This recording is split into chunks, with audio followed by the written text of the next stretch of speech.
touch me! No touch me! Your father's behavior is problematic. You're mad? What's wrong with you?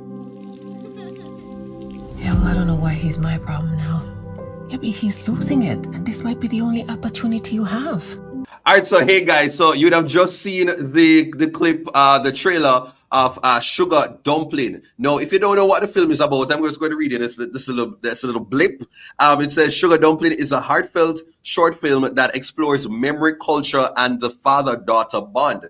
The story follows Ebony, played by Chantal Riley, as she attempts to reconnect with her estranged father, Desmond. What a Jamaican name, Desmond, played by Jamaican comedy legend Oliver Samuels, who is suffering from dementia.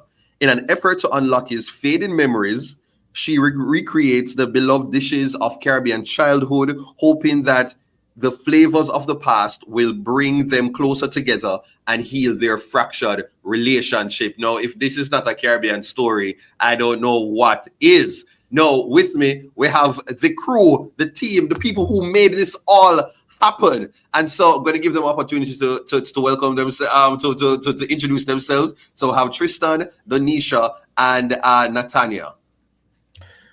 So all go ahead, Tristan. Tell the people the big role where you have. Yes. Thank you so much. Thank you so much for having us on the show. We are big fans, respecters of your work, and love everything you're doing for the culture, for our culture. So big up yourself. My name is Tristan Barracks. I am the director and writer of Sugar Dumplin, and I have been fortunate enough to be one of the stewards of this project that we're pioneering. We are in uncharted territory, and we want stories of the Jamaican diasporic experience to be one that unifies us as a people across the world. And so really excited to have this conversation. I'm going to throw it over to Natanya. Yeah. I'm Natanya Barracks, producer of Sugar Dumplin. Tristan and he's my husband, in case you didn't know that already. We own and operate Mid-Career Productions, telling beautiful stories, authentic stories. And so we're really excited to bring Sugar Dumplin to the world. Yeah, and Donisha. Nino, Lux. Hi, greetings, everybody. It's me. I'm Donisha. I am many things. I started out acting. I'm an actress, writer, director, producer, cultural curator, activist. We just continue to evolve and respond to the world. And in the capacity of this project, I'm playing the role of exec producer to bring it to the masses, as well as to help to curate the social impact program alongside my nonprofit, Humanity Over Vanity. Love that. So you understand why the teamwork made the dream work. Yes. No, my first question is like, how did this story come about? Because when you hear a short film movies, normally get one aspect of the Jamaican culture. But this is, we're talking about aging, we're talking about memory loss, we're talking about kind of bridging that and bringing back that familiar bond. Like, how did that story come about? Where? I mean, it came out of our desire to tell authentic stories.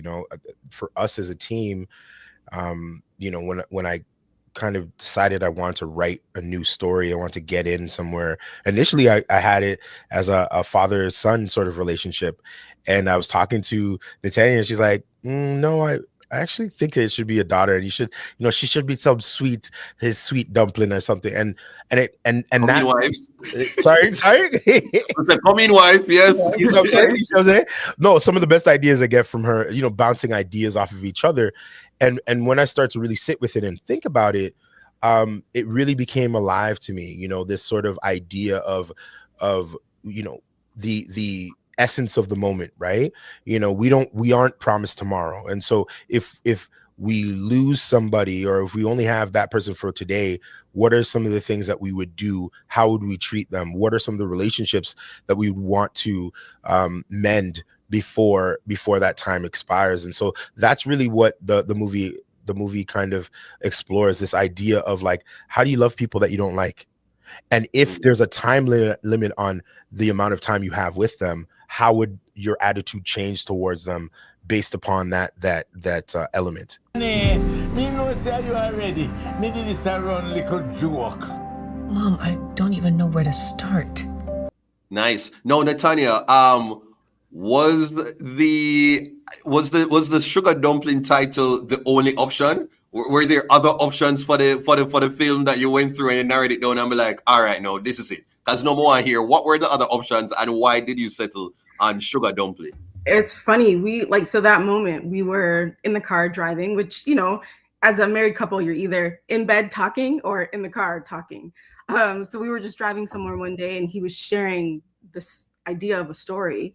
And when I had said, hey, like switch it to a father and a daughter, I was thinking about my own relationship with my father and how his love language to me was cooking or music, growing up, I always spent weekends with my dads and he would always cook me, oxtail and rice and peas, and we're listening to Bears Hammond. And so it was just that. And it was the name Sugar Dumpling. It just came off, the top of my tongue or the top of my head, it just came up. So we actually didn't have another name. It just, that was it stuck.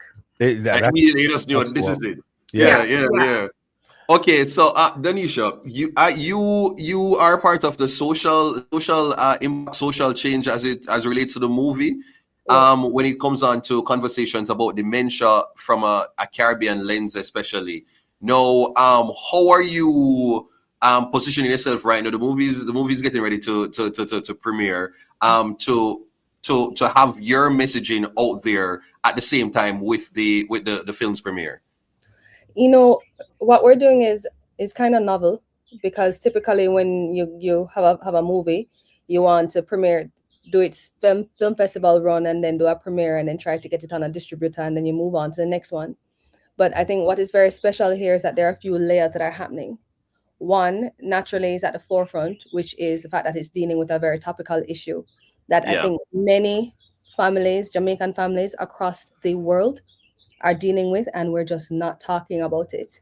Since I came on board to this project and started doing more research on the ground, just talking to people and realizing that almost every person I've spoken to can tell me something about dementia. So I started to think to myself, is this a pandemic? Like that we're just not having a conversation about and so we don't recognize.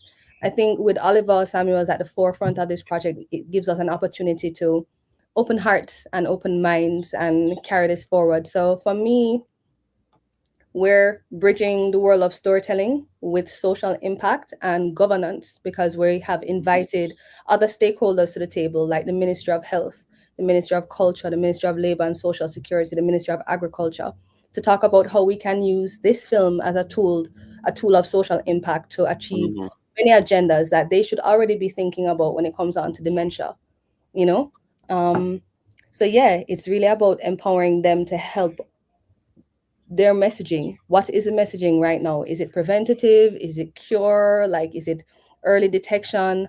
How do we use this film in this moment? Quick thinking. Yeah. No, what were you on board from the get-go when the idea of jumping in as an executive producer? What was it that sealed the deal for you and said, yeah man, I want to align myself? I know you're not the person to just just be a part of every single project. Like it has to really stick out to you. And I think that's what it did. It meant something more than just entertainment.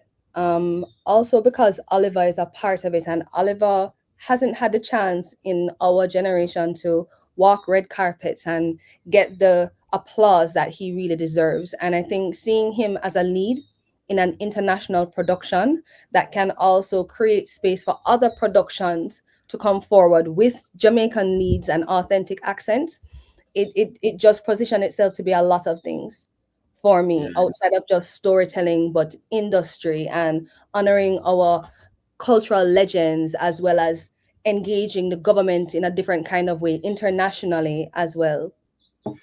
Okay, great. So now that we're all kind of just mentioning the fact that we are fans of the legend Oliver Samuels, the Oliver Samuels. No, how did he end up getting this role? Was it just like this is a no-brainer? Of course, this man has to be Oliver Samuels, because I can't imagine that being an easy feat to be like, okay, he'll be ideal, but how do we get him to sign on? I'll be honest with you. Like I didn't even think it was possible. I didn't think of him, not because I didn't think he would do a good job. It was just because my mind was so limited to the fact that this is an independent, self-funded project. So we didn't get any funding from our government or from the Jamaican government in the sense of like producing it. And so with that, it comes a little bit more unique, right? It becomes a unique sort of situation where you have to kind of price out what you want to spend for talent versus what you want to do for distribution versus what you want to do for film festivals, right? And so for us, we had some other options that we were looking at. But the thing is, and you probably pointed this out in earlier episodes, was the fact that we really wanted to lean into the patois. All the patois I wrote myself. Now, obviously, you have Oliver. He's going to take it up to another level. But in my mind, I was like, I grew up with, I grew up with the Jamaican stuff, right? And grew up listening to, Cool Runnings. Hey, man, how you doing, man? Like just terrible accents, right? And so I really wanted this to be authentic.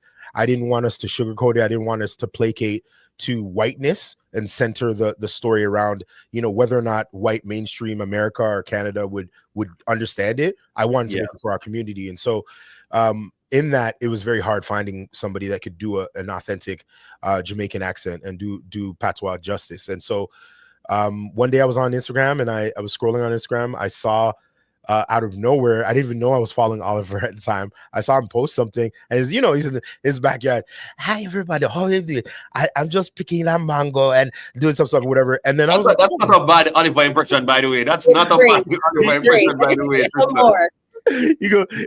He always looks at me and says, Tristan, whatever you need, just tell me and I will do it. I am yours for your making for this film. All right. I'm like, okay, great. But yeah, no, he's an amazing, incredible person, but we didn't know how to reach out to him. We didn't have any access to his team. And one of our executive producers, actually the other co-star, Chantal Riley, I said, I just sent her the post of him talking, this post that he had on Instagram. And she's like, do you know anybody on his team? I said, no. She's like, all right, bet. And literally within a week, we got a hold of his team. And then they read the script. He read the script. And listen, man, we have a big up Chantal. Big up Chantal one time. One time we have to big her up. No, she was such a great resource in terms of her network as an actor and as a performer. And so yeah, she just reached out to the team and the team read the script and got back to us and said that Oliver wants to be a part of this and he will help in any capacity. And we're like, really? What? Like Oliver Samuels? We're like, no, maybe this is a Nigerian email or something, some fake email. It's not a real email. We didn't think it was real. And no, sure enough, it was Oliver and his team. Boy, that's great. I actually had the opportunity to work with him as well some years ago. At the start of my content creation journey, but I was in a different capacity. They told me I had to write a script for it was a local airport, and I had to write the script, wrote the script, and in the end found out that the script was supposed to be going to the Oliver Samuels. Now imagine Oliver shows up there now, and they're literally taking the script to give to him to look over while in your presence. And I'm like, this is the worst thing.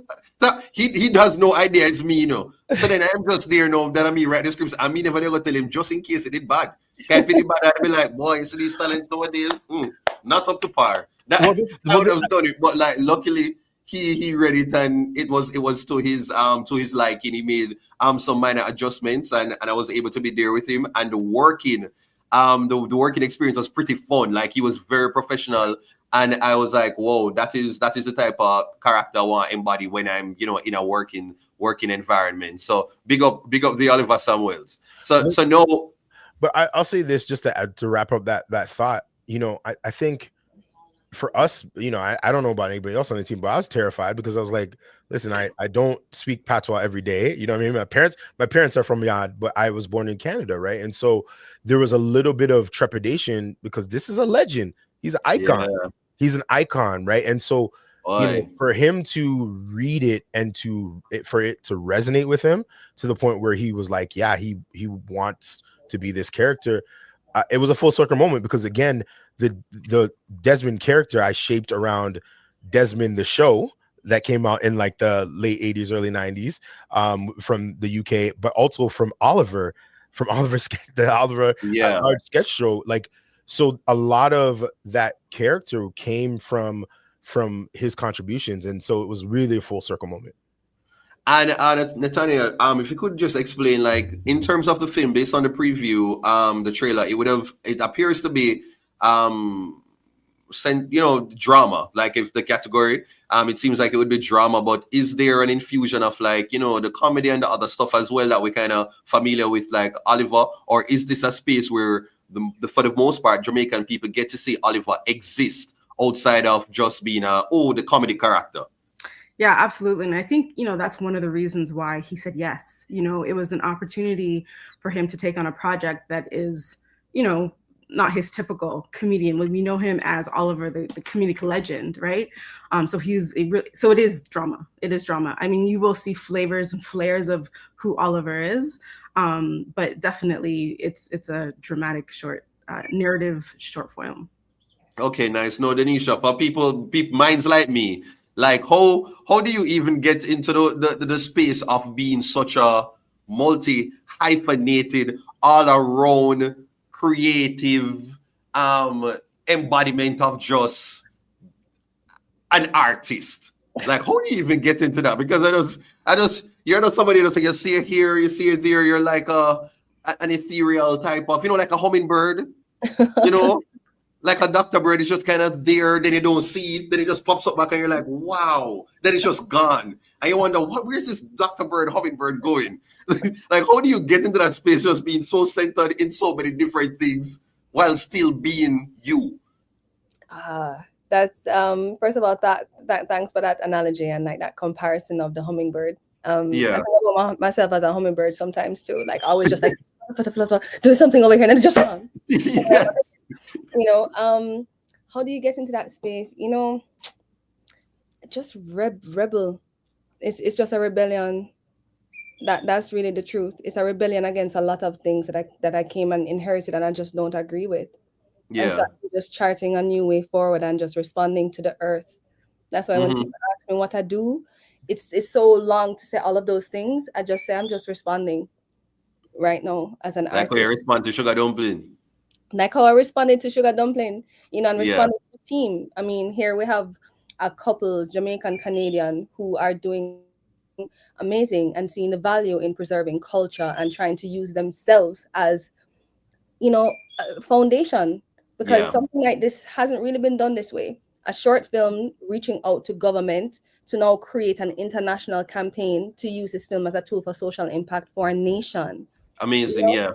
It is something different. So I am happy to be a part of such amazing creatives. My grandmother used to say, show me a company and I'll tell you who you are. Who you are, yeah. In good company, So in terms of being this multi-hyphenate, you just have to be willing for people to say, she's them don't really know what I'm talking about. I've heard a lot of people that I'm crazy and that, you're too unsettled, Anisha. And I'm like, you're absolutely right. You have to chart your own course. Yeah, like you're absolutely right. And I have other things to do. So I'll, so just like you, Dutty. Yeah.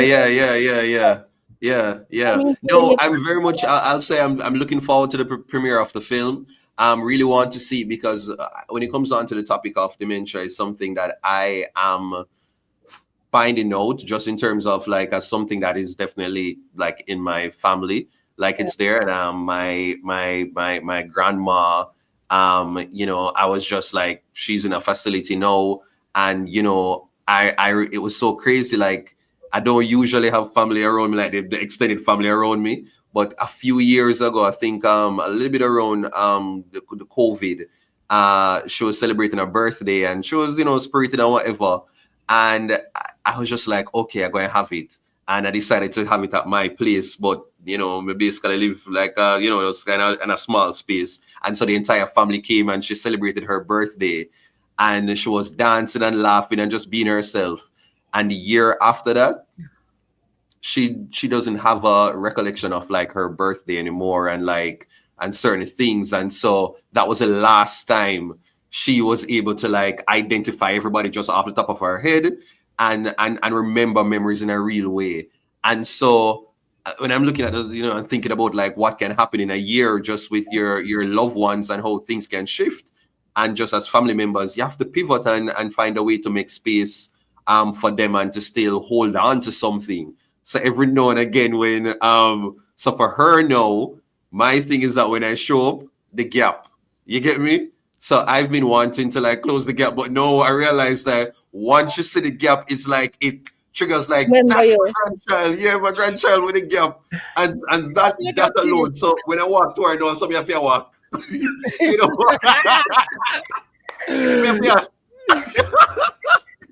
but that's beautiful. That's beautiful. That's why we made the film, is that, to create this sort of dialogue, right? Because it's like so many of us, in the past would look at our grandparents or the elderly as like they're just miserable, they're out of their mind, they're mad, they're crazy. Yeah. But no, they actually need treatment, they need help.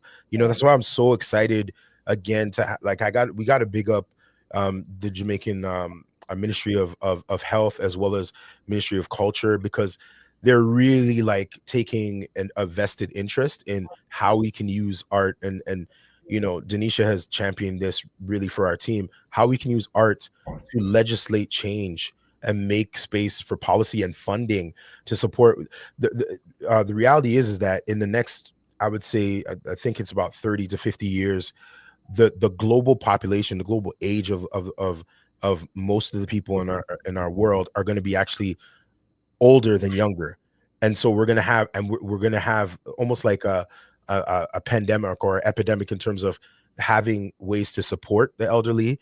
We're going to have to think about how we redesign and rethink of healthcare facilities, where people are going to live, all those sort of things. And so this is a real truthful conversation, and we're just starting it out through this film. But our hope is that we can really have a greater impact in terms of how Jamaica deals with their elderly and aging population, but then also Canada as well, because it's right on the horizon. It's only a few decades away, and decades may seem like a far time away, but by the time we're old enough, to even be in that age of dementia, we're going to need those things, right? We're going to need those support systems, and so we need to start thinking now. Yeah, thank you for that. No, finally, please to share when the film will be out, and then tell the people why, in probably about 30 seconds, why they need to go out and support this film. I'm going to start with Donisha. Yeah. Okay, the film will be ready, I saw on February the 23rd at Sunken Gardens, Hope Gardens. VIP reception 4 to 6, and then general audiences 6 to 10. Come forward, because it's for you, for your family, and for the nation. Yeah, I know, Natanya. Why people need to come out and support it? Why not? It's Sugar Dumplin. It resonates with everyone. Father-daughter love story, family reconciliation, music, food, everything that connects us. It resonates with everyone. Vibes, no, Tristan?